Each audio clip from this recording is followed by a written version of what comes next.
The Walking Dead universe will expand even further later this year with Overkill's The Walking Dead. Developed by Starbreeze Studios, they of Payday 2 fame, we got to chat to Almir Listo, the producer on Overkill's The Walking Dead, to ask him a bit about the game, Robert Kirkman's involvement in the project, where it sits in terms of the overall canon of the overall franchise, how it sort of fits in with the Telltale series and the TV shows and the comic books, what kind of post-launch content there might be for the game and how the DLC roadmap is looking, and whether or not they might encounter familiar characters from the Walking Dead universe at some point during the game's development cycle. If you enjoyed this interview, please consider subscribing to the channel as it really helps us to grow. Enough from me. Absolutely. So my name's Almir Listo. I work as the brand director at Starbreeze Studios, and I'm a producer at Overkill. Awesome. Great to meet you. Good to meet you. I guess the first question is, obviously there's a lot of Walking Dead material out there at the moment. Where does Overkill's kind of sit? Well, obviously with 2 TV shows, you've got the Telltale games, you've got the comics. Overkill's The Walking Dead is based on the comic books, and we worked on the game together, or we are working on the game with Robert. He's still alive and well, thank God. But we're working on the game together with him, and I have been for some time now, and it's been a great journey, and it's been interesting because we're working with the guy who made it up. He created The Walking Dead. And when we agreed to make a new story within the Walking Dead universe, these original characters, Heather, Maya, Aiden, and Grant, that you play as when you play Overkill The Walking Dead, he liked it all so much, so he made it canon to the comic books. So the game's based on the comic books, but now it is part of the comic book universe. And we were, of course, super humbled by that, because we have a lot of respect for Robert and his work. We were so, we were so happy with him just doing that, and what it taught us and what it showed us was that we really understood the essence of the game, and we've worked really hard, and Mikael would tell you, on trying to really find the essence of the universe, and trying to really capture that and just expand on it. And with the game, we really think we have. So the reason we did it into a 4-player co-op shooter is because if you have read the comic books or seen the TV show, right? You will notice that, sure, there's a lot of drama, there's a lot of people interaction, and there is a lot of things going on, but some things that we think haven't been explored that much is the way there, the journey, and most of the time it's fighting your way there. And they do it really well, both in the comics and elsewhere, but we wanted to take that even further, so that's why we did it as a first-person shooter, because we want people to have a fun time, but at the same time, so they can immerse themselves properly into the Walking Dead universe. How involved has Robert been in the development of it? What kind of things has he helped you with, and what does he actually do in terms of the project? I think the most important part was in the beginning, right? To make sure that we understood what we were getting ourselves into. Because getting into, essentially you could say that we jumped into his mind, right? We had to talk with him, his team, his writing team at Skybound, other partners, just to make sure we really understood it. But it's been a fantastic partnership together, Robert. He's a really interesting character, and as developers, we have a lot of respect for that type of work, especially because we're an independent studio. He's an independent creator, and he wanted to work with us. Thank you. He wanted to work with us because he saw what we did with Payday, and we've continuously developed Payday 2. It's still in development, which is crazy. 5 years post-launch. Just the other week last week we had a 5-day free event, a new character, a new heist on the PC version, and more content coming on the consoles as well. So he saw that, and he envisioned, and when we started talking, we were like, we need to do this together. And here we are, close to launch, and it's been such a interesting, crazy ride getting here. So he's worked closely with us, sometimes closer, sometimes not, depending on, some parts of development he can't help us with, but some parts he can, and those parts is vital.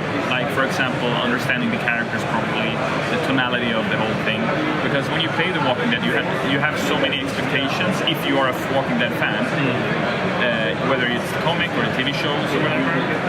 So when you jump in, you probably have an expectation of how it's supposed to be, and hopefully we both surprise a lot of people, but also fulfill those expectations in a positive way when people get to play. What did you think yourself when you played it?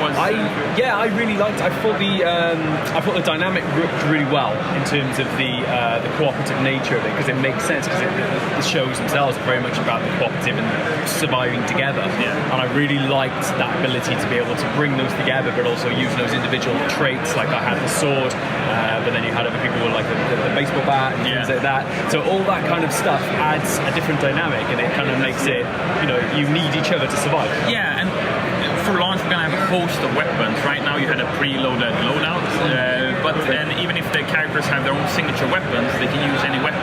So there's a ton of variations for you and your crew to try out when you play it from launch. I guess so. Yeah, tell us a bit about the characters, because obviously you've created new characters for the game. Why will Walking Dead fans identify with those characters? Can they see traits that they might recognize or like in those characters, similar to ones that they've gotten used to from other mediums? Very good question. The reason that we started out with this is a very good question, and it's the reason we started out with doing story trailers for the game. So I don't know if you've seen them, but in the past 6 months or so, since December last year, it's even longer, 10 past months, we've put out story trailers showcasing one character at a time. We started with Aiden, showing the world how his life was before the breakout and how his life was after. And you could almost, because he was the first one out, that trailer was really important for us to get people into the kind of tonality and the kind of theme of The Walking Dead that we are doing. I can hear you. And people, Aiden for people is an architect, and looking at the trailer, looking what we know about him, he is someone who was tired with his own life. There was so much, almost he was overloaded. So one could say he almost found it enjoyable that everything went down like it did. And if you look at the end of the trailer, he's like taking a swing at the walkers in a way I don't think many would if they were in his shoes. If you look at, then we have Maya, a surgeon. So she has a medical background, of course.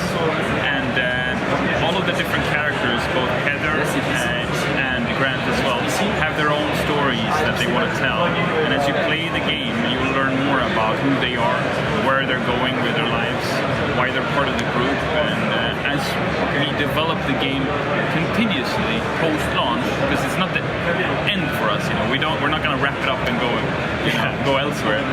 Our goal is to continue. It's the beginning, and we call it the lifeline concept essentially. And what it is we want to treat the game as if it was a TV show.